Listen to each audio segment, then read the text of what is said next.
Hello, everyone. My name is Gauri Somashekar, and I am a neuroscientist and part of the online chapter of Taste of Science. Welcome, welcome, welcome to our Taste of Science 10th year festival and also to our Peers and Pubs program. So, what is Peers and Pubs?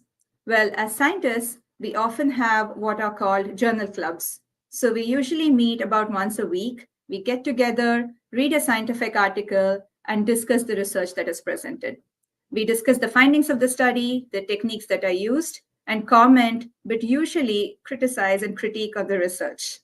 So Peers and Pubs is a way for all of you to do that, and all of us as peers to get together and talk about the research that is presented. These research topics are not accessible to those outside of science and academia. So we'll be asking specialists in our field to explain these publications to their friends or family members and bring us all along on the ride. Before we get started, though, we'd like to share a few details about our event. We have a chat box open, so come on and say hello. Let us know who you are, where you're tuning in from, and how much you're enjoying the presentation. I also want to bring into notice something we are calling the jargon alert. Science can be hard to understand. So if at any point during the presentation, me or our guest is confused about what our scientist is saying, we are going to stop and jump in and say, could you explain that again, please? Why am I telling you this? Because you should feel free to do the same. So if you are confused at any point during the presentation, please jump into chat and say jargon alert, or just say, can you come again? And we will talk to our scientist about that. So today, before we get started, we have a small poll question for you. Please select on the link that is available and click on the poll.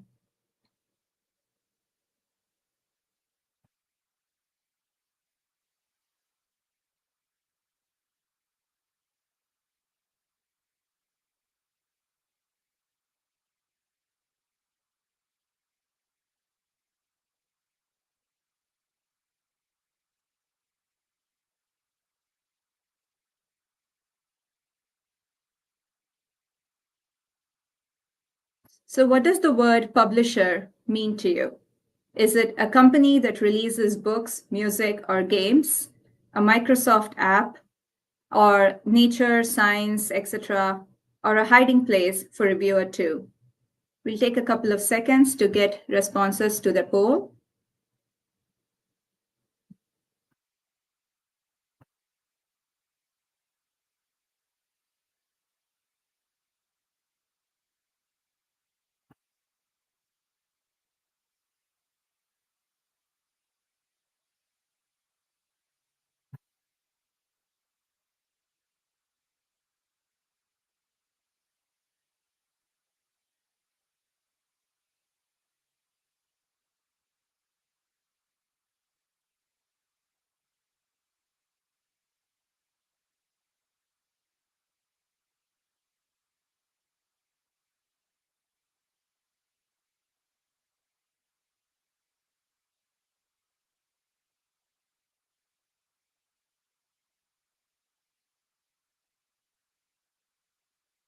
All right.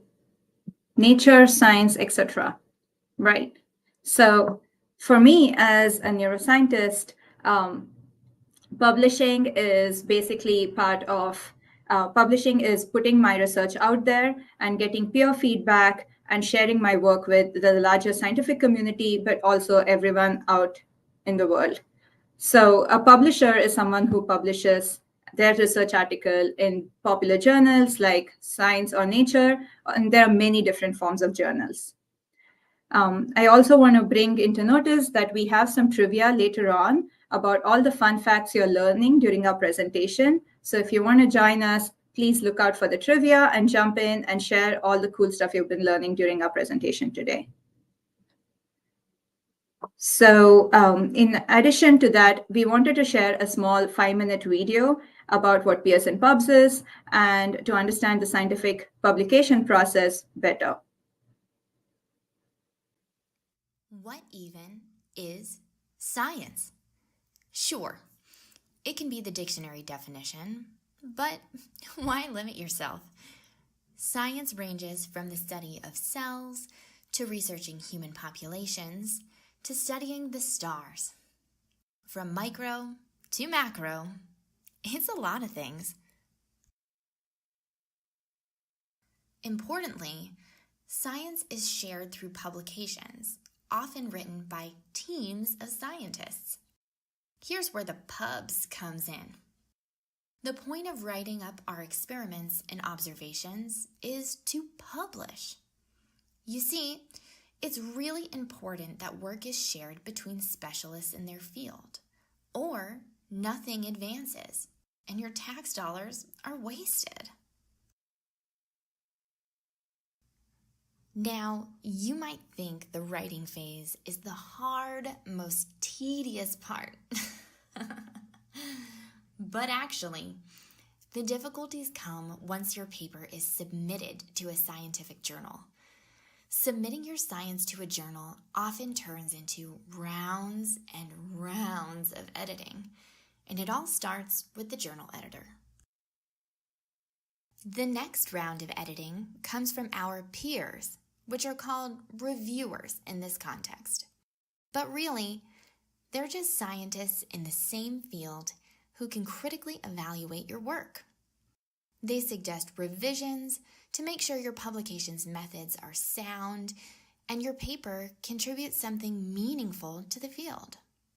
This is like when teachers asked you to share your paper with someone else in class for their commentary. Now, if you don't get grumpy reviewer number 2, your paper might just be ready to submit with minimal revisions. But sometimes redos happen. You see, we also make mistakes or overlook things. Revisions might involve doing more experiments, analyzing the data a bit differently, or adding information that might have been missing from the start. This is why we say science is so sound, in theory at least, before anything is published. It is really put through the ringer. So, what happens next? Accepted. We wish. Publishing science is not straightforward. Take the prestigious Journal of the American Medical Association, for example. Only 4% of 5,300 research papers are accepted annually. So, if rejected, hours and days and sometimes years of planning, research, writing, and revisions may need to be redirected to another journal, where the whole procedure starts again. Really, it's not our brains scientists should be appreciated for, but our patience. But the system is in place for a reason: to be the gatekeeper of bad science.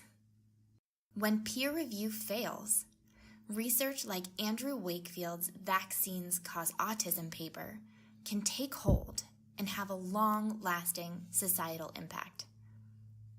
Papers can be retracted for flawed science, but it is really, really, really important that we keep those ones outside of the gate. So, where does peers and pubs fit into all of this? We believe in making science accessible, not just for our colleagues, but for you too. Peers and Pubs is a journal club designed to create a conversation between specialists and non-specialists. We discuss a scientific article together and talk about how science is published and shared. So, join us to become more involved in the scientific process. All right. So that's a snapshot of what the publishing process entails and why we bring to you peers and pubs. So those are all right with the extras, and let's go on to the main event. Please let me introduce scientist and presenter Dr. Aisha Souquette, She is a research associate professor and immunologist at the University of Maryland. Aisha studies how the immune system responds to stress and what influences variation in immune responses across individuals and populations. Hi, Aisha. Aisha is also a huge Star Trek fan, loves sunflower seeds, and enjoys arts and crafts. She's joined here today by her mom and go to person, Lannette Woodrow. Lynette is a client experience manager and a budding astronomer who's passionate about helping others in a kind and responsible way. That's a wonderful introduction, Lynette. Thank you so much for sharing that about yourself. Thank you. We are so excited to have you both here today with us. Aisha, what got you interested in immunology and in research? Oh, wow. I've been interested in science since I was a little girl. Some of my favorite TV shows were Bill Nye the Science Guy and Beekman's World. And those, I think, definitely spurred my interest in science. When I started college, I actually thought I was going to be a biologist, and I, I very quickly learned I had a better affinity for chemistry.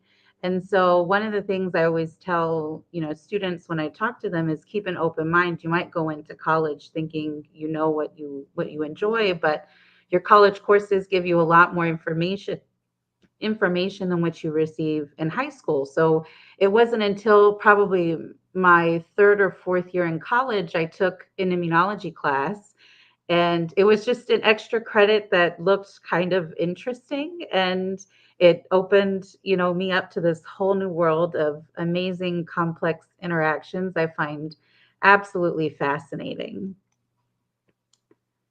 Fantastic. Lynette, Yes. if, in two sentences or in brief words, could you explain what you think Aisha does? Let me see. I know what she's degreed in, right? Microbiology, biochemistry. Obviously, the world of immunology is what her passion is. I know she's been involved a great deal in the study of virology as well. I know she spends a great deal of time doing experiments, doing research, writing papers, reviewing, and then sharing that information by way of what she writes in her papers, as well as presenting through events like this to the community at career days at school and such. So that's what I think she does. I could be wrong. It's a good description. Yeah, yeah. Fantastic. When did you detect Aisha's interest in science as a child?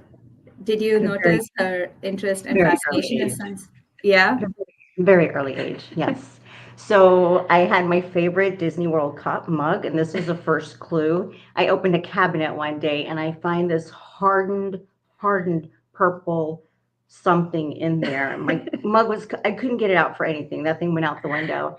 Then another day, I don't know, a couple years later, maybe, ask her to go in, clean their room up. I go in because I had a cousin whose idea of cleaning was to shove everything under the bed. Was it going to happen on my watch? So I go and I do my check, trust but verify. And lo and behold, I pull out this gallon size Ziploc bag of yellow orange looking goop. So of course it's under her bed. So I'm like, Aisha, she comes in, hi mommy. Like, what is this? She's like, oh, that's my experiment. Okay, what are we experimenting here? And she's like, oh, well, I wanted to see what would happen after 3 months to the eggs. Eggs, 3 months. I'm going to save you the trouble. I can give you a clue. It's not going to be pretty, and it's not going to smell pleasant. So why don't we skip this particular experiment? But I would say that curiosity, of course, right? The programming and loads of experiments, volcanoes in grandma's backyard, with cokes and the mint candy. Yeah, it was very early. There was no doubt. That's, that's fantastic. It sounds like curiosity is something both of you share Yes, because you mentioned you're a budding astronomer and starting your own journey in learning more about the stars in space. That's yes, fantastic. it's exciting. Uh, Awesome. Let's get started with the presentation. And just to remind us, Lannette, you and I can jump in at any point if we are feeling lost or confused, and if there are words and jargons that we don't understand, and we'll just jump in and say, Aisha, could you please explain that again, please? Yeah. And yes, Aisha, take it away. All right. Let me get my slides up.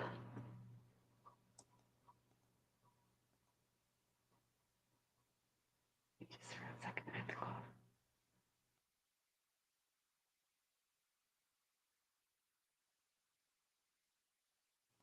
All right. Well, thank you so much for the invitation. I'm so excited to be here to talk about this paper that I find really, really interesting. And I'll go into why I chose it here in a minute. And this participation in this event's even more special because my mom is one of my go-to guinea pigs anytime I'm try to find a good way to describe a concept for a particular event or something. And she's fantastic with coming up with analogies. So it's even more special getting to be here with her. The paper that I chose is shown here on the right, and I'm not going to go over the main title, but the title that I've given it is You versus Not You, which is essentially how your immune system sees and differentiates between threat or non-threat. And I'll talk about that again in a bit. And the rest of this is the triangulation between stress, the immune response, and health disparities. So I'm really interested in any sort of topic that spans multiple disciplines or fields of expertise. It always piques my interest. And so this is one that covers a few topics that are of particular interest and are passions of mine. Okay, so there are three main parts to this paper, and we'll go through a brief introduction of each component. So one component is stress, the other is the immune system, and then the third is health disparities. And we'll talk about stress first. So this is a publication that talks about the different roles of life stress and different metabolic disorders.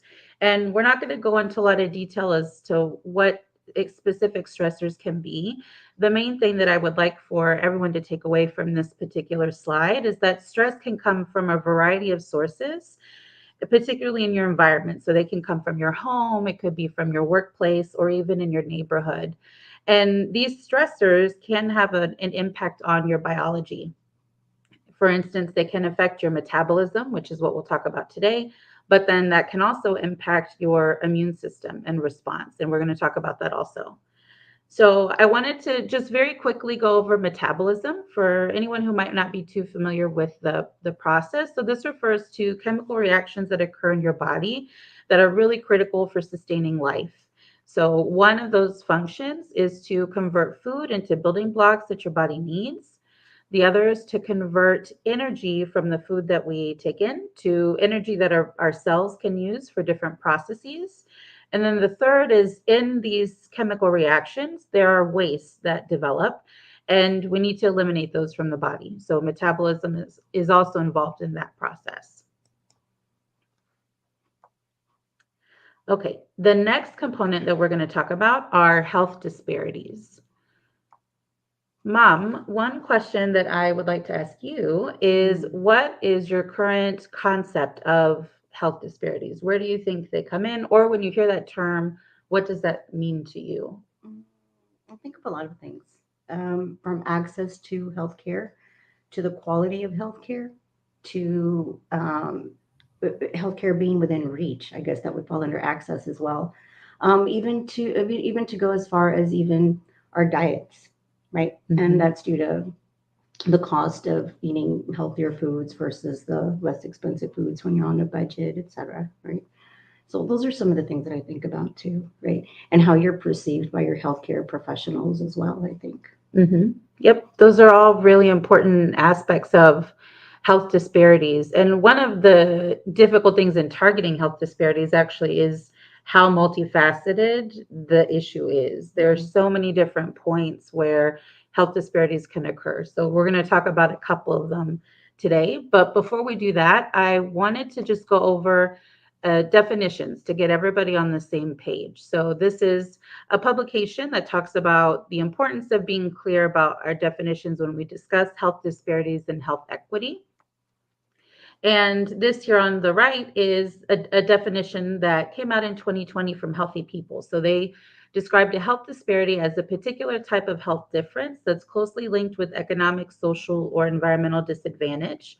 Health disparities adversely affect groups of people who have systemically experienced greater social or economic obstacles based on race or ethnic group, religion, socioeconomic status, gender, age, or mental health, as well as cognitive, sensory, or physical disability, sexual orientation, gender identity, geographic location, or other historical characteristics that have been linked to discrimination or exclusion. And when we talk about wanting to achieve health equity, that means we're striving for the highest possible standard of health for all people and giving special attention to those that are at greatest risk of poor health based on social conditions.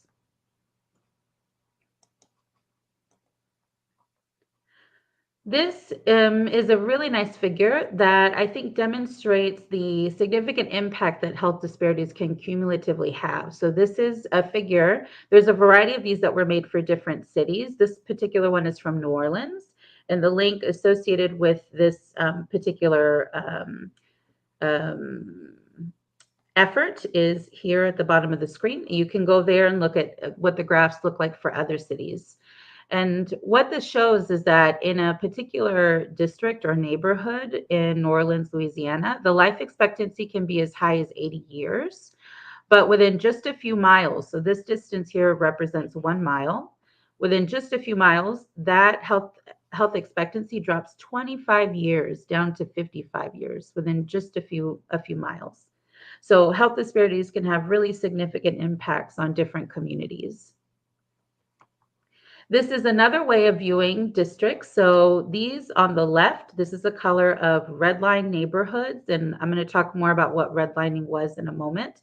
But they represent different, the grading or rating of a particular neighborhood. Red is hazardous, and then green is best. And the graph here on the right shows the amount of asthma-related emergency room visits per 10,000 residents in these particular neighborhoods. And so you can see that the neighborhoods that were rated more poorly have higher incidence of asthma-related emergency room visits. So right quick, when we think about health and disease, it's important to consider that the occurrence of disease, so disease onset as well as disease progression, can often be very complex, and it's associated with a variety of factors that can include your genetics, your environment, as well as lifestyle choices.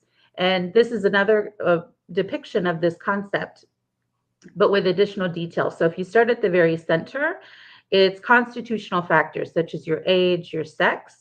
Then you move to your individual lifestyle factors. This could be exercise, smoking, if you get vaccinations. And then you move into social and community networks and general socioeconomic, cultural, and environmental conditions in this outer layer. So this could include things such as food production and agriculture, water, sanitation, housing, healthcare services, as well as your work environment and education. All right, so when we talk about health disparities, I think it's important to consider, and I think this is something that often gets left out or is misunderstood or just not well known, which is that health disparities exist in the present, but the decisions that have led to health disparities have occurred, they occur currently, but they've also occurred in the past. And some of those really big decisions have had really long-lasting effects and big impacts on communities and their health. One of those instances is redlining. There's a really good book that goes about the impact of redlining in detail. It's called The Color of Law, and that's what's shown on this slide. So redlining was a discriminatory practice that affects the availability of financial services, in particular withholding them from neighborhoods that have significant numbers of racial and ethnic minorities. And the way in which this was done was through the Homeowners Loan Corporation, which graded neighborhoods from best to hazardous, or A to D. And one of the key determining factors in that designation was race. And so this was something that started back in the 1930s. And I took some quotes when you see the quotes here from this article, which is a really informational article that goes into the impact of redlining in the city of Houston, Texas. So if this is a concept that you're interested in, I highly recommend checking that out as well. And they really nicely summarize what the lasting impact of redlining has been. So one is the systemic exclusion of Black households from ownership, which limits their ability to build and grow wealth across generations, resulting in extreme racial wealth disparities.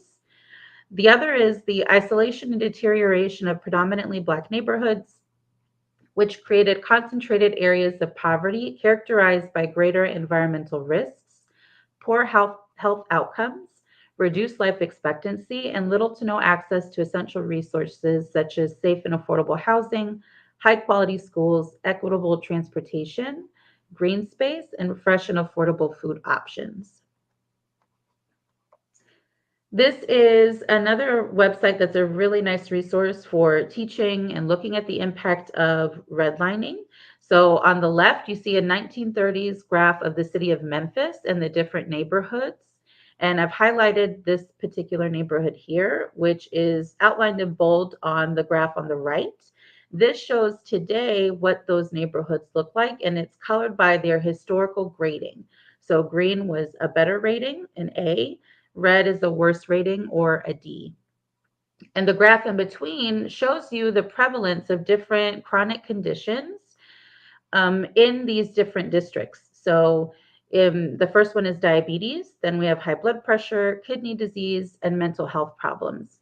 And what you can see is that, so the higher percentages are on the right, the lower percentages are on the left, is that the higher frequencies of these chronic conditions occur in the districts or the neighborhoods that were rated more poorly.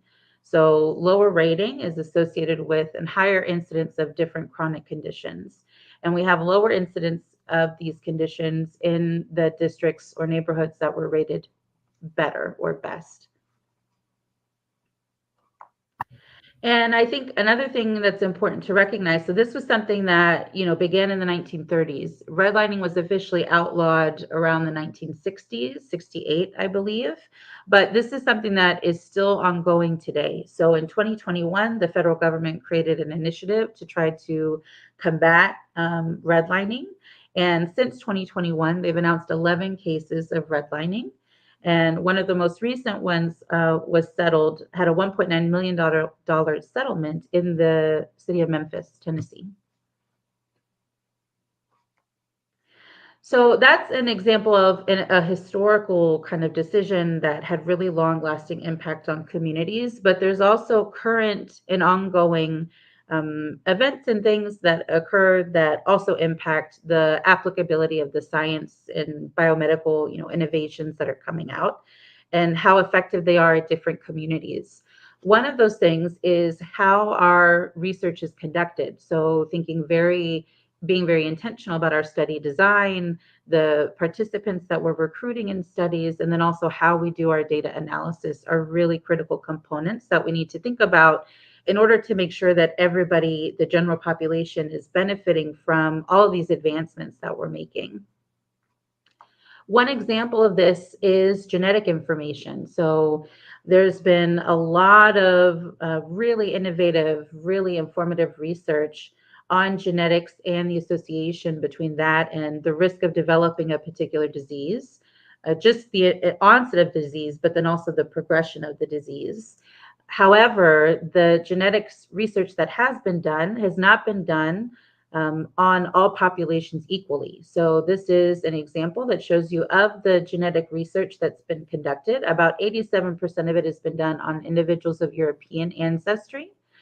Only 2% has been done on individuals of African ancestry, Hispanics 1%, Asian 10%, about 8.5% is unreported, and then 0.5% for other minorities. This is additional information from an article. The information, if you'd like to look up that article, is here on this figure. So almost 80% of individuals in genetic research are those of European ancestry. However, that only makes up 16% of the population, of the global population. And this is a really nice example of why this is important. So we can take genetic information and we can develop scores, risk scores, to predict your likelihood of developing a particular disease or experiencing severe disease. However, these are most accurate in the populations that they're studied in. So if you have a risk score that was developed on primarily European populations, and then you try to apply that to other populations, it can be significantly less effective. So in this example, it was really effective for Europeans, but if you apply it to Africans, it was 4.5 times less effective and accurate in predicting risk. On a much smaller scale, what that makes me think of, for example, is say, for example, like your sister, my youngest daughter, and myself, right? The effectiveness of, say, an ibuprofen. Mhm. I take one. You both have same mother, same father, and yet if one of you has a massive headache or something, and you need some ibuprofen, you would take two, you'd be good. But your sister would probably need like three.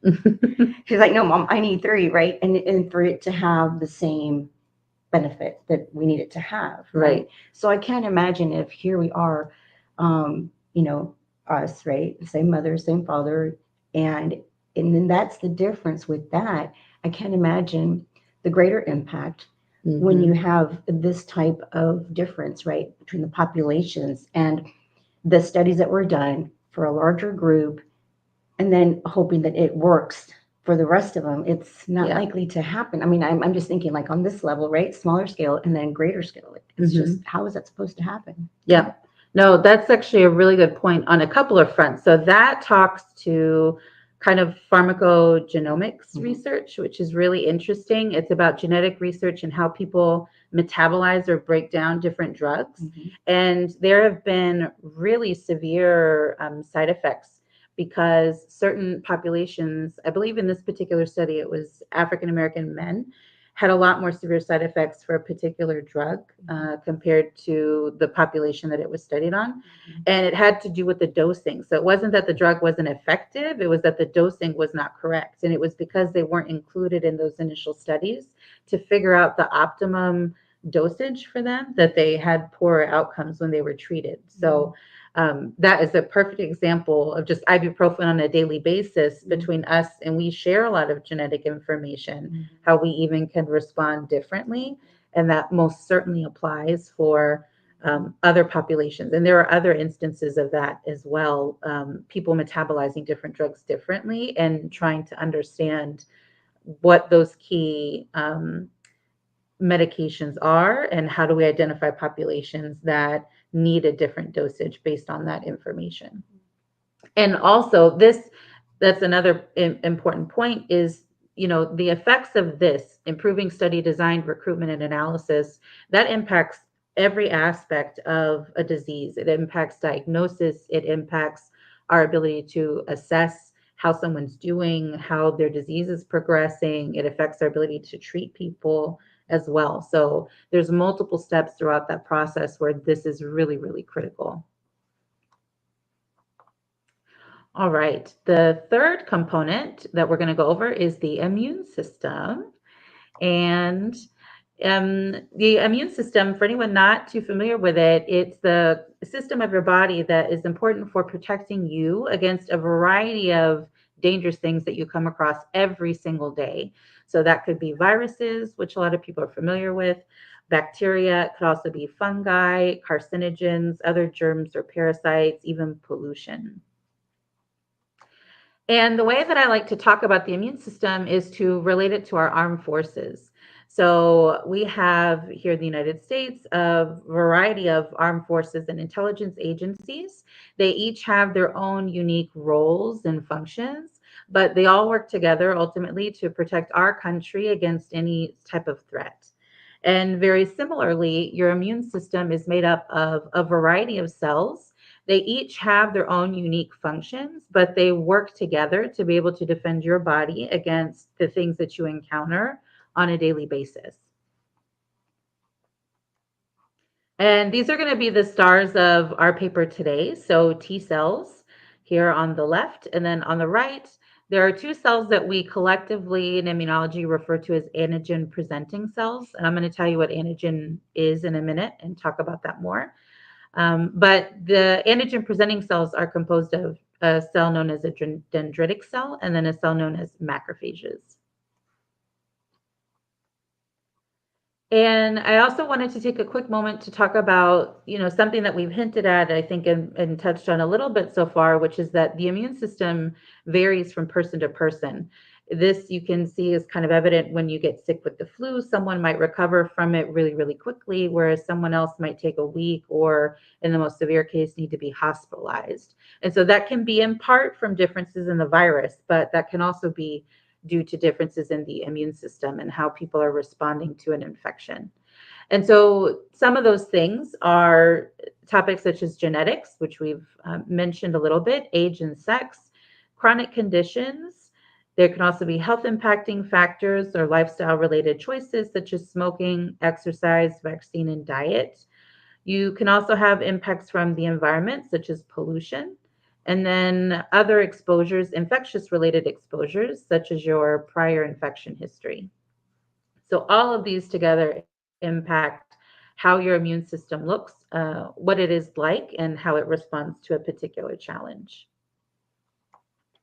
Okay, so Mom, one question I have for you. Here is a picture of two animals, and I would like for you to tell me what those animals are and how you know which one's which. All right, let me see. The one on the left, I'm going to say is a giraffe because it's long neck, the type of spots that it has. It looks like a giraffe. I've known it as a giraffe all my life. The other, I would say it's a penguin because it's, small and has its little furry feathers and walks like this and it has little short arms and long beaks and it's a penguin. Exactly. Okay. So we have the giraffe on the left and the penguin on the right. Yeah. And what you described to me, how you differentiate between those two are physical characteristics. So the patterns, what they look like. And that is the same way that we determine what cells we're looking at whenever we're doing experiments. So cells have a bunch of different receptors that are on their surface. And we use those physical characteristics to differentiate the different types of immune cells. It can also give us information about their functional capabilities and the state that they're in, if they're activated or if they're quiescent or just, kind of quietly resting. And the particular interaction that we're going to be focusing on with this particular paper is shown up here at the top. So it's with the antigen presenting cell that we mentioned earlier, or it's abbreviated as APC, and then an interaction between that cell and a T cell. And we'll look at that interaction more in just a moment. Okay, so the way your immune system sees things is by thinking about it as you versus not you. So T cells in particular, they go through this training process in your thymus where they're exposed to a bunch of little kind of molecular components that are from you. And so it shows them, it basically teaches your T cells what you looks like. And so by the time they leave the thymus and get to the rest of your body, let me go back 1 second. So when they're in the thymus, if they respond too strongly to something that looks like you, they're deleted. The cells die. And so the reason why that is because by the time those cells get out into the rest of your body, you don't want them to be responding to you because that would lead to autoimmunity. You only want them to respond to not you. So by teaching your T cells what looks like you in your thymus, by the time they get out to the rest of the body, then they're only responding theoretically to something that's a threat because it's not you and it's foreign. Okay. So that's what happens in a normal immune response. When your immune system in particular misfires and starts responding to something that is you, then that's what leads to autoimmune disease. And so that could be caused from a foreign substance, actually like a bacterial infection. It's been shown looks very similar to a component that's in your body, which usually is not the case. And so when your immune system targets it, it also accidentally targets the part of you that resembles the bacteria. It can also be that your normal body cells have become altered or kind of mutated in some way. Sometimes that could be from an exposure. It can also be that your lymphocytes accidentally malfunction and now they're responding to you when they shouldn't be. So another way that your immune system determines you versus not you, they have receptors on the surface, like the ones we saw in the previous slide, that solely recognize molecular patterns that are only presented on viruses or bacteria or fungi even. And so if it sees it, it automatically knows that this is not you, this is foreign. It's a molecular pattern that is solely ever found on something that is microbial, like a virus or bacteria. So this is a figure of a bacteria. This is an example of what that bacterial membrane looks like if you just take a portion of it and then zoom in. And so some of these components that are here are components that your body would respond to and recognize, okay, this is a bacterial threat. And the signaling from those receptors internally, so receptors are on the outside, but the signaling that takes place inside also gives your immune system information as to what the best response is going to be to tailor it to a bacteria or to tailor it to a virus. So how your body responds to those threats is different. And those receptors are important in helping your body determine the most optimum way to address that particular threat. Aisha, question. So, yes. So, is it that the T cells release from the thymus in a premature fashion sometimes before they finish the training process where they identify the U cells or the U markers? I'm not sure I'm not saying this hasn't been done, but I haven't come across a paper that kind of looks at premature exit from the thymus. Okay. That's a really good question. Yeah, I'm not sure about that. I Okay. don't necessarily think so, but I can't say that based off of a particular publication that comes to mind. Okay. Sounds good. Thank you. It can be, for instance, something maybe that changes the threshold of what your T cells are required to respond to. So, for example, what we call naive T cells, a T cell that hasn't been exposed to anything before. It requires a certain amount of signal for that T cell to become activated. And then it reaches this activation state. And then it comes back down to a memory state, which doesn't require the same amount of energy or signal to activate it. It requires a smaller amount of energy. But there are a number of signals that occur when you're trying to activate a T cell. So one is the T cell receptor, which is what we showed on one of the slides before, and we'll talk about it again. One is what what we call microenvironment, or kind of small environment, the environment on a microscopic level looks like. And then the third is signaling from the other receptors that are present on the T cell. And so if you have a lot of inflammation, for instance, in your microenvironment, that is potentially going to require less signal for the T cells to respond to something. So maybe a T cell that's floating around that would normally respond to you in a different sort of environment that has higher levels of inflammation, then it can, because it doesn't require that much of a signal. Maybe it's T cell receptor, which mediates what it can see. Normally would be a very weak interaction because that you don't want it to respond to you. But because there's multiple signals, additional like sizes of those other signals can help push it over that threshold. Does that make sense? Yeah. Yeah. Okay. Thank you. But it could be multiple things. So I'm not saying that's the only one. Okay, so this is an example of location differences and how your body might attack them differently. So this is your cell here. This is a bacteria that's outside of the cell and a virus that's outside of the cell. So when we get vaccinated, one of the reason why we get vaccinated is to induce antibodies. And so that's so that they can bind to viruses or bacteria and prevent them from reaching the receptors on our cells and actually invading and infecting our cells, right? So they prevent that infection. But your antibodies circulate out in your blood. So if a bacteria or a virus actually get in the cell, maybe you don't have antibodies because it's something you've never seen before, and maybe there's no vaccine for it, then the bacteria and the viruses can get inside of your cell. Or if there's so much bacteria, so much virus that even if you have antibodies, you don't have very much of them. This is why we recommend boosters for certain virus or bacteria is because the antibody levels will decrease over time. And so when they're low, sometimes there's just not enough of them to capture all the different viruses or all the bacteria. So they actually end up invading your cells. And when that happens, then anything that's related to your immune system that's outside of the cell, it can't see it because those bacteria and those viruses are hiding inside of your cell. But your body also has a bunch of immune related components inside of the cell to detect when something is there that should not be there. And so location is a really interesting way that your immune system also uses to differentiate if something's normal or if something is going on that should not be happening. And so one of those processes is called antigen presentation, processing and presentation. And we're going to talk about what that means in just a moment.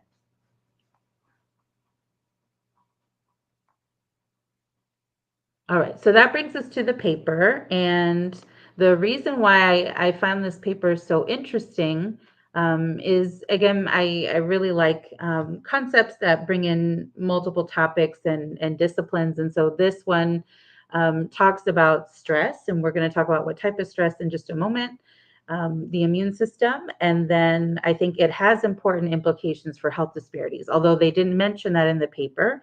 We'll talk about why that's relevant at the very end. Okay, so the main players for this particular paper, one is stress, and there are two types of stress that they talk about.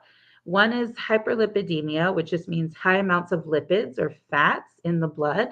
So a lot of you may be familiar with your blood work that you get from your annual visits from your doctor. You'll see levels for triglycerides, and then you'll also see levels for cholesterol, LDL cholesterol and HDL for cholesterol. And that comes from a lot of our diet, basically. And so this is an example of what it might look like if you have a lot of cholesterol and eventually can lead to plaque buildup in your arteries. The other condition, so we're thinking about stress in terms of your body, your physiology, is hyperglycemia, which is high sugar. And again, a lot of this comes from our diet. So this is an example of what your artery might look like with a low or regular amount of sugar versus a really, really high amount of sugar circulating in your body. And so the higher amounts of lipids and sugars is really important because there are chemical reactions that take place in your body that don't require assistance or an enzyme. They solely occur based on how much sugar or lipid is available in the body. And so when you have higher amounts of lipids or higher amounts of sugars, these chemical reactions can take place at a much higher rate than what they would if those weren't there in excess. And so what they're going to look at is how those increased reactions affect the immune system. All right, so the other main player is the immune system. And the process that we're going to talk about is antigen processing and presentation. So an antigen refers to anything that your immune system responds to, basically. It could be a different component of a virus. It could be a component of a bacteria. The same virus can have multiple antigens, so multiple parts of it that the immune system sees and responds to. And that antigen, so in particular in an infection, what happens is a virus will come and infect a cell. It basically takes over all of its molecular machinery and forces it to make more baby viruses, basically. Viral progeny is what we call them. And in that process, virus components or proteins are made. And some of them get targeted for degradation or processing. They basically get chopped up into teeny tiny pieces and they get presented on the surface of the cell. So I had mentioned before that when a bacteria or a virus is inside of the cell, it can hide from things that are in your blood that help your body recognize there's a something dangerous, present here. And so your body has to have another way to recognize that there's something of a threat that's inside the cell, but you can't see it from the outside. And so this is kind of like a flag system that your cells use. So they present a little piece of proteins or components that are from inside of the cell on the surface, and your T cells go around surveying the cells, and they'll ignore it if it looks like you, because they were trained not to respond to you. But if it does not look like you, then the T cell, if it looks like a virus or a bacteria, the T cell will recognize it, and then that cell will be targeted for death so that it can clear the infection that's inside the cell. So it's kind of a flag that you can raise to say, hey, something's going on, or all clear, it's just me in here. There's no bacteria or virus hanging around. False alarm. Exactly, false alarm. So the processing is the actual breaking down of the antigen, and then the presentation refers to when it's actually sitting on the surface of the cell for the T cells to go around and check to make sure nothing is there that shouldn't be there. And so this is another way to view this interaction. This is the T cell, which is here. This is the T cell receptor, and then the antigen that's being presented. This is that T cell receptor, and then the antigen that's being presented. All right, so this is our first figure from the paper, and it shows that the processing and presentation machinery are changed structurally whenever there are high amounts of sugar and lipids in the blood. So the way that they do this is they have mouse models, there it goes, of mice that have a lean diet or mice that are obese. So I've represented them here as a fish and as a burger. And they're looking for structural changes to, did you have a question? No. Okay. They're looking at structural changes to the different components that are involved in this processing, in this antigen processing component here on the figure. So this figure I'll keep using on other slides so that I can highlight which part of the process we're referring to. So I put an example of what this might look like. So in the presence of low sugar, low lipids or fats, you would just have your normal looking MHC, which is a major histocompatibility complex, which is what presents these antigens to our T cells. But whenever you have high instances of sugar or lipids, then different changes can occur to different components of that structure. So this is just a cartoon of what that looks like, but what the figure here is showing is this structure here, what that looks like at the molecular level. And then the different colors here represent the different locations on that structure that have been altered because of the high lipids or the high sugars. And so what you can see, this graph here shows you different types of structural changes that can occur, how much they've occurred. And you can see that a higher amount of them occur in the high lipid conditions, which is this light brown bar, compared to the lean diet conditions, which is in green. All right, and these structural changes are really important because they can affect the efficiency of this machinery. So what I've shown here on this previous slide, I represented the structural changes as just a star or a little loopy line here. Oops. But the way we do this, on a molecular level are by different amino acids, which are building blocks of protein structures. And the different letters represent different amino acids. So this would be your original basic kind of building blocks of this particular component. This represents a single change, and then this represents multiple changes that have occurred. So increasing changes are associated with our increased sugar and lipids. That's our stressor. And what they're showing in this figure is that it changes the efficiency of how well those particular components can now function. So there's impaired processing and less of this molecule that's actually being presented on the surface with our antigen of interest. And so the way I was thinking about this, it reminded me of Looney Tunes. If you were to think about the original as the Roadrunner, super, super fast, very, very efficient. If you make one change, then it's going to be more like the Wild Coyote, which is not as fast as the Roadrunner, but he's faster than the slowest one, which is going to be the Martian. So if you gave them a particular task, say, I don't know, making banana splits, right, and handing them out to a bunch of kids. If you give them the same amount of starting material, So these different cells or conditions, they have the same amount of starting material, but the rate at which they are able to process that material and then say hand it out to kids or to people at a park, right? That rate of efficiency is different. And it's different because of those structural changes that occurred, because of the stress, the physiological body related stress that's going on, that's related to metabolism. All right. And so this is also important because not only does it change how quickly they're able to move and process the antigens and then present them to T cells to look at, but it also changes the range of what's actually presented to the T cells. So if the T cells are supposed to present what's in blue, now they're maybe presenting something that's red instead. And so they're going to be activating different types of T cells that maybe normally would not be activated.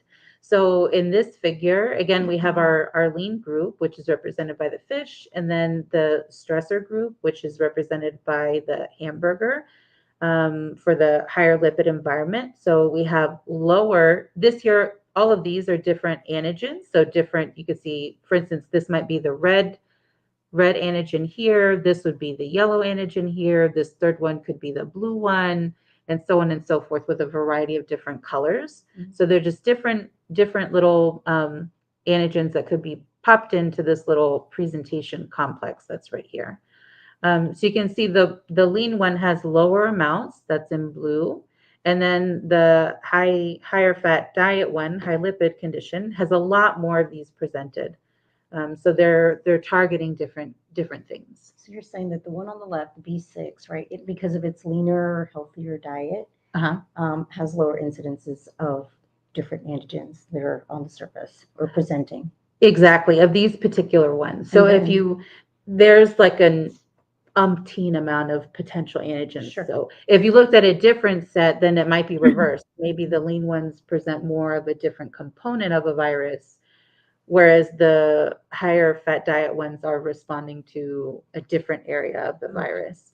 But that also brings up an interesting topic in immunology that's referred to as immunodominance. So your immune system, even if it can see different things, it doesn't respond to them equally. It plays favorites, basically. It has things that it really, really likes to respond to, and then things it doesn't respond to as well. And there are interesting things about immunology that lead to why that is. But you can change the immunodominance. And so if you change it, maybe based on one of these conditions, it might respond to something really, really highly that it normally wouldn't respond as strongly to. And so that can lead to differences in how well your immune system functions. So by that, do you mean like a change, say, for example, in the diet from a very high fat diet to a leaner diet? Would that be a change that would spur that? Like that difference, that change? Yeah. So the question is, by changing the diet, can you change the immunodominance of like what your immune system prefers and likes to respond to?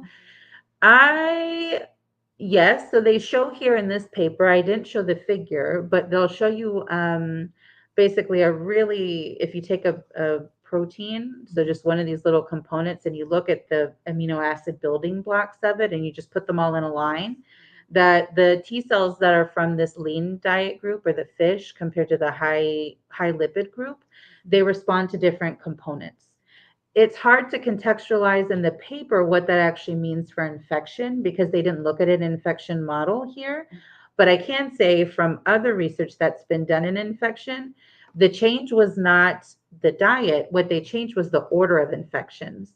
And so if you infect with, say, flu, and then you infect with a herpes virus, that can change your immunodominance, how your immune system is responding. And there's a nice body of work on immunodominance and different shifts, how different infections affect how your body's responding to infection. And there they can use outputs like how much virus is produced, how sick do the mice get, how much weight do they lose, that sort of thing. So there can be important implications for altering immunodominance. I haven't seen it yet in a context like with an outcome related to diet, right? But if you use something else to shift the immunodominance, such as infections, prior infections.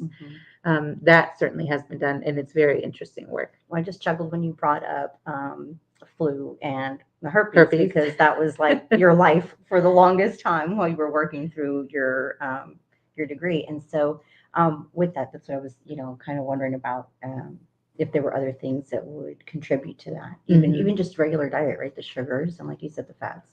But I didn't realize that changing the dominance of those or the order of them would have that kind of impact as well. Yeah. But I never associated the two, like with the influenza and herpes in Yes. that respect too. Mm-hmm. Okay. It's really interesting. So it's something that we refer to as heterologous immunity. So heterologous just means different. Okay. Homologous is same. Right. So even within flu would be the same virus, but there's different types of flu. Flu A, flu B, flu C. So you can have effects that way, infecting with flu A versus the flu B. You can also have effects across different types of viruses, which would be infecting with flu and then infecting with herpes, or vice versa. Gotcha.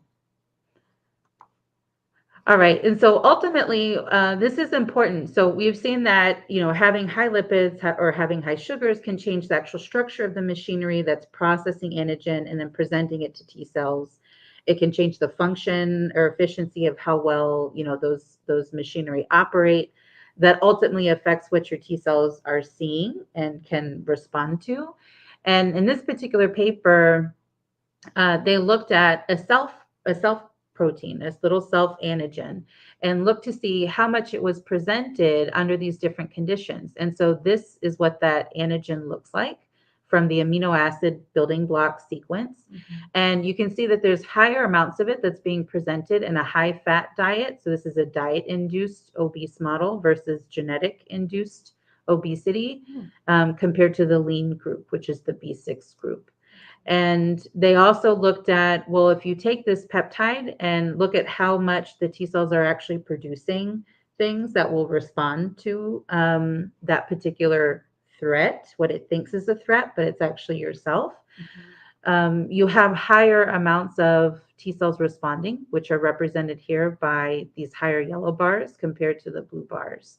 So not only is it being presented in higher amounts, the T cells are in fact recognizing it and they are responding higher than they normally would. And this shows that in this model, you end up with increased plaque formation and inflammation in the obese model compared to the lean model. But you also have increased infiltration of your T cells into this is a cross section of the aorta. You also have increased infiltration of your T cells into that aortic tissue. And they're the T cells that are responding to this particular self antigen. And the increased number of T cells is represented by the increased number of dark blue circles. So you just see them kind of sporadically here, but they're a much higher number here on the left compared to the right.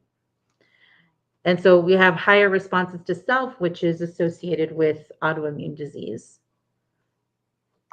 So to sum all this up, we've seen that our stressor, which here is higher amounts of lipids or sugars in the blood, can lead to structural changes on the processing machinery that's important in the immune system.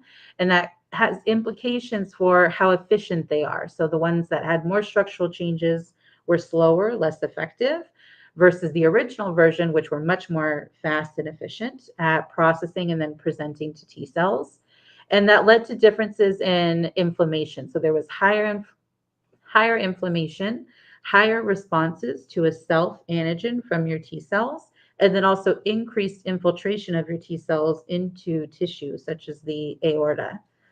And the reason why I find this paper so important is because I think it has really important implications for health disparities work. So we know that these marginalized communities have a higher instance of chronic conditions such as high blood pressure, high cholesterol.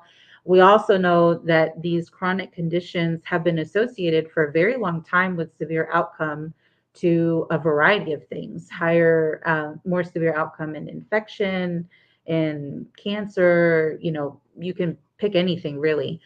But what we do not have a good understanding of is what does that mean from a biological level? How is that actually happening?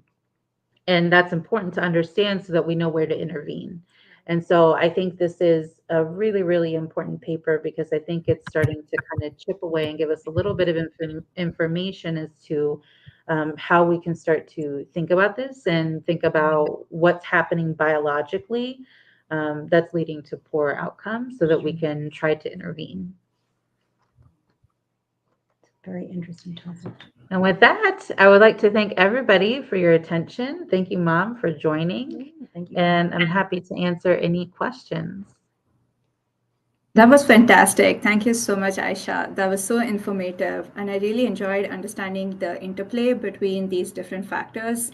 And we have a couple of audience questions. But before we jump into that, we have a short trivia round. Now, friends, here is a chance for all of you to step up and demonstrate your immunology knowledge. So we have a short trivia game, which we encourage all of you to participate in. Should come up in a second.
Well. Congratulations to Laura, Marissa, and Karen.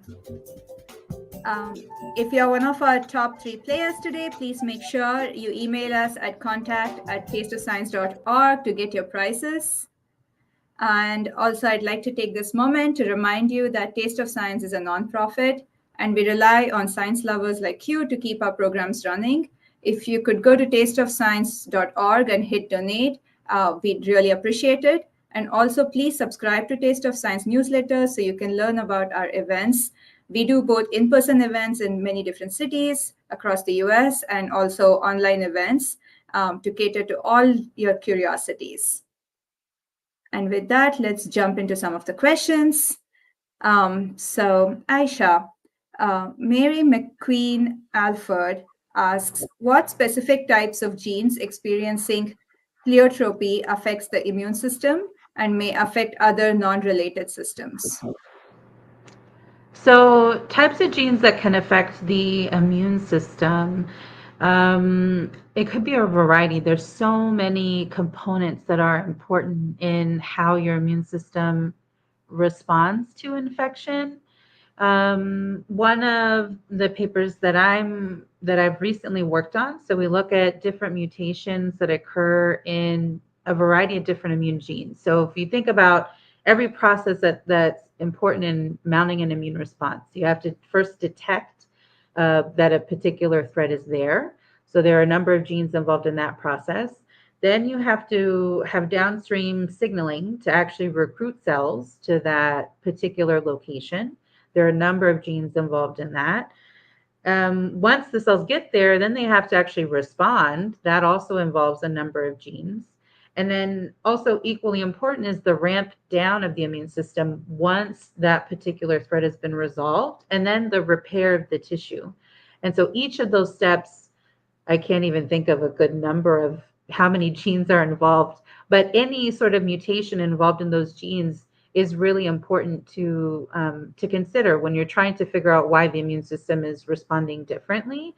And also, if you think about it from a population level, so there are different populations that can have different prevalences of mutations that don't necessarily make a particular component of the immune system go away, but it can alter how it functions, just like the structural changes alter the efficiency of those proteins, or of the processing machinery where we had the little Looney Tunes characters.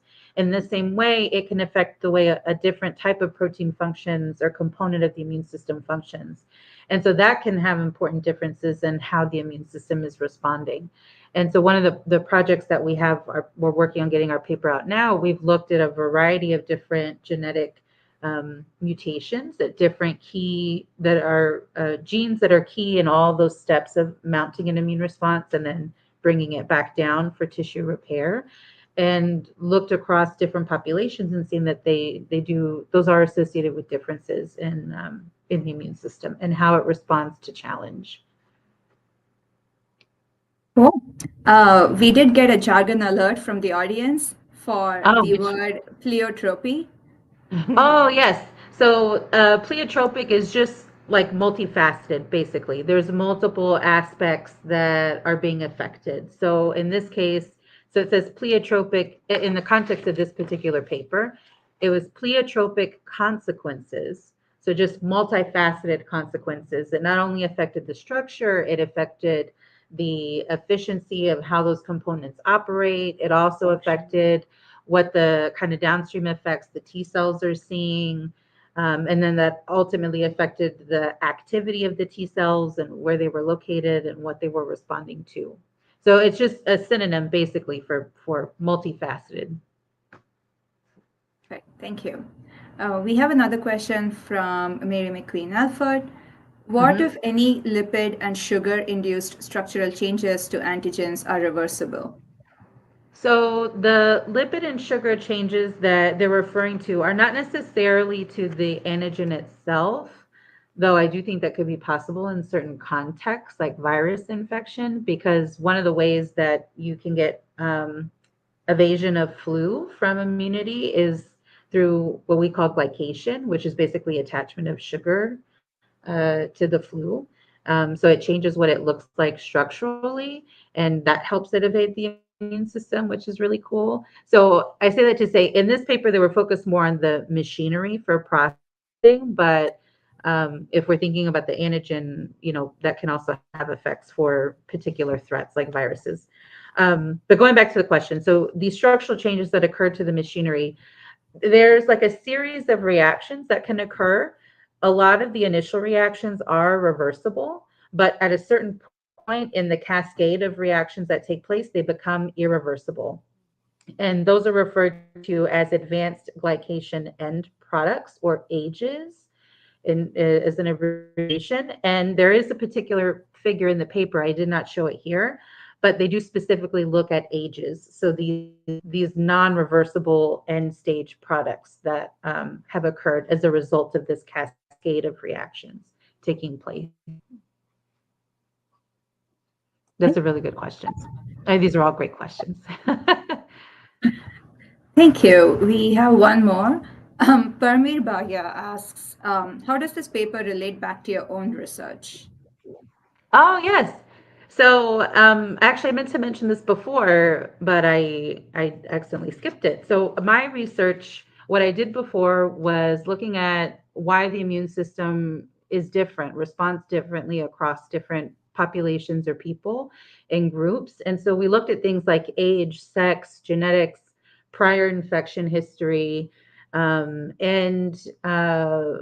we looked at all those things simultaneously. And so I'm very interested in different factors that affect the immune system and how that is.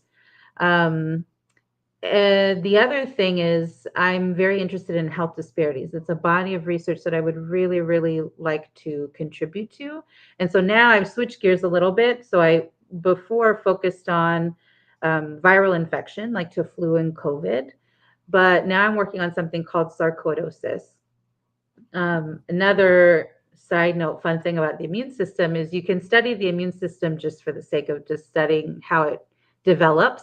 But you can also, what I love about it is it's so versatile. You can study it in a variety of different pressures. It could be cancer, it could be infection, it could be something like sarcoidosis. So sarcoidosis is a granuloma type disorder, but it's different from TB. They don't really know what causes it. And it often starts in the lungs, but it can spread to the bone, to the skin, to the brain, to the liver, to the heart. It can spread to all sorts of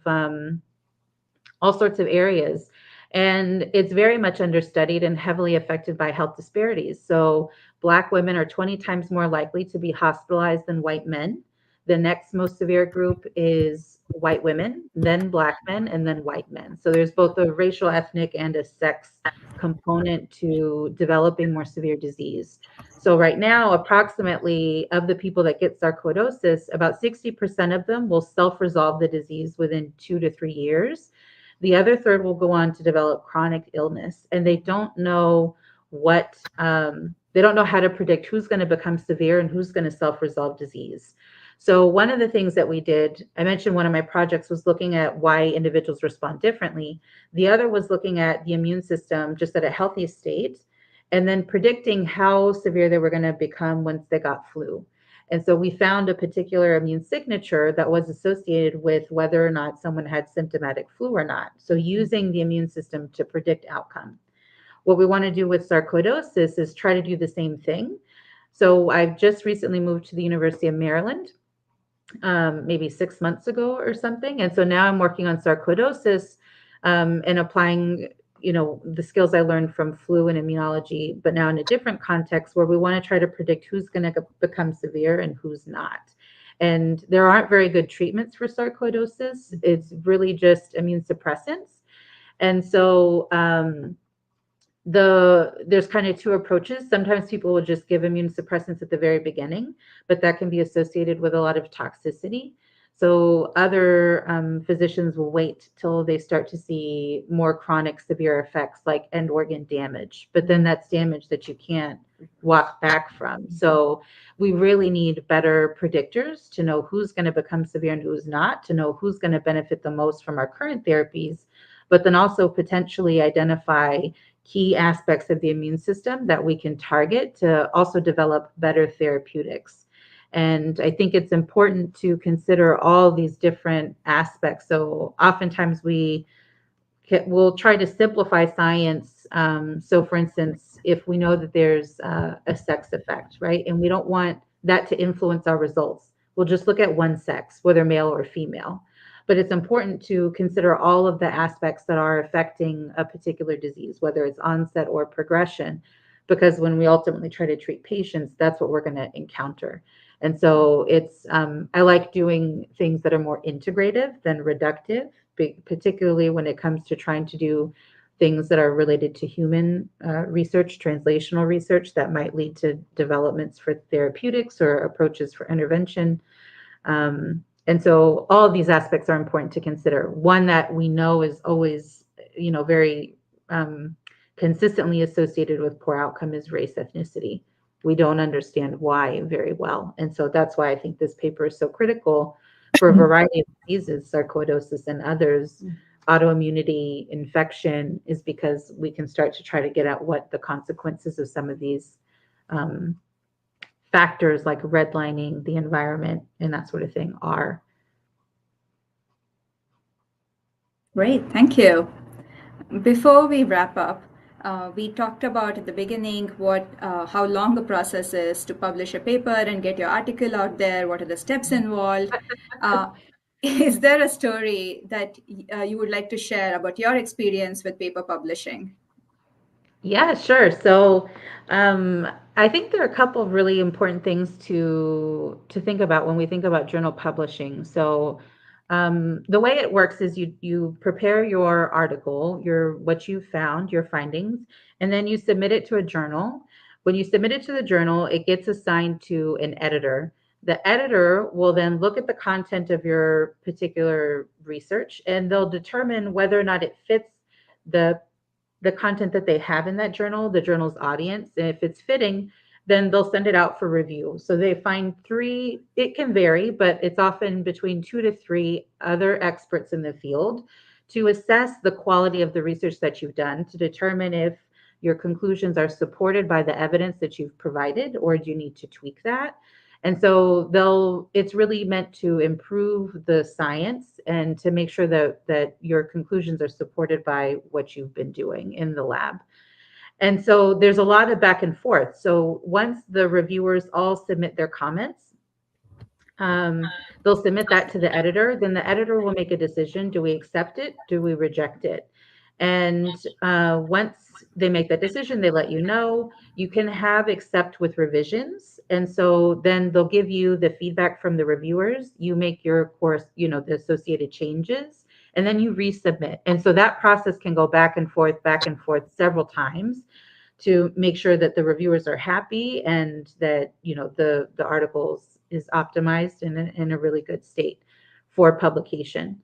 And so that process can be, it can be faster. I've been on a paper where that took maybe 6 months. That was around COVID time though. So everybody was trying to get the research out as quickly as possible.